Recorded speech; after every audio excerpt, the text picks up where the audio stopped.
Hi, welcome to today's episode of I'm Here, Reach Out. Wanted to touch upon something special today because we've been talking a lot about the various forms of depression and mental illness and how they affect a human being, why it affects it. Wanted to touch upon something more positive today, especially today, since it's an important day for all of us. So,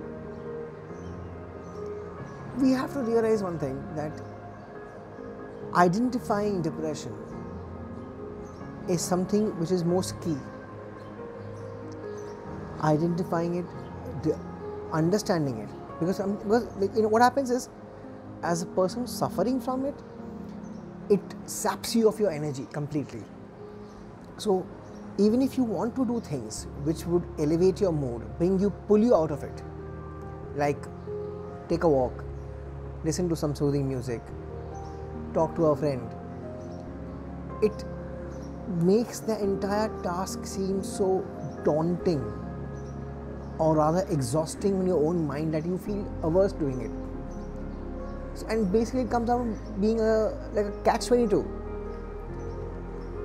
The things that will help you feel better are the very things you feel exhausted to do. Something difficult but seemingly impossible. गौर से सोचिएगा.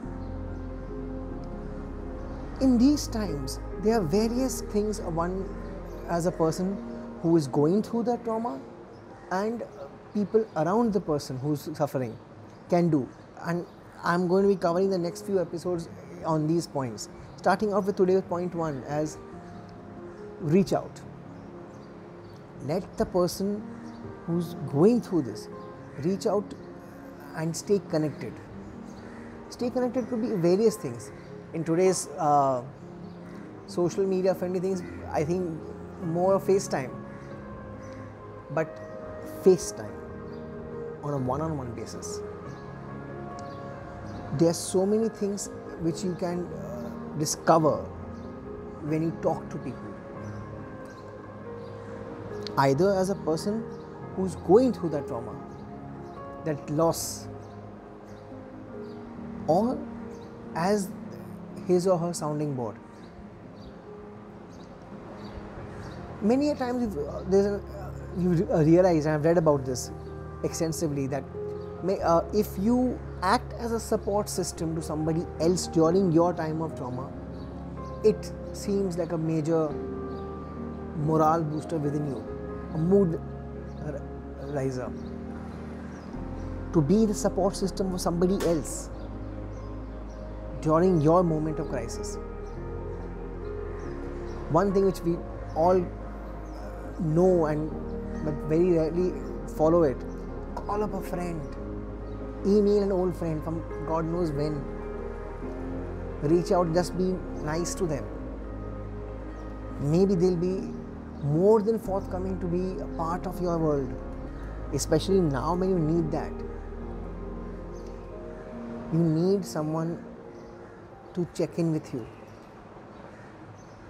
Ask a loved one to keep on check on you regularly.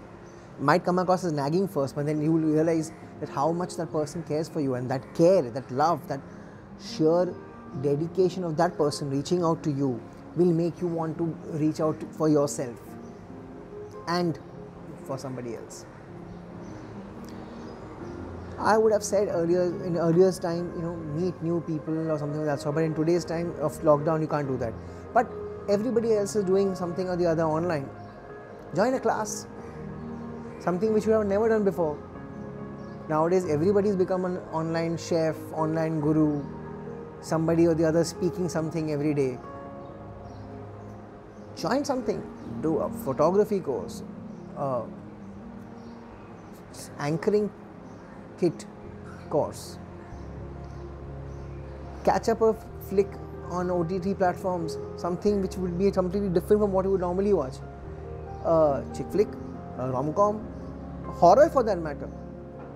Might scare the shit out of you, but it'll be something different. You need to do something which will make you feel alive once again, make you feel that there is a purpose, to identify the purpose of your life, to get you back on your feet. Soothing music, maybe a dance. But you need to first be comfortable with yourself, and in order to be comfortable, you have to reach out and be there for yourself first. More so to come up in the coming weeks. Thank you. Till then, I'm here.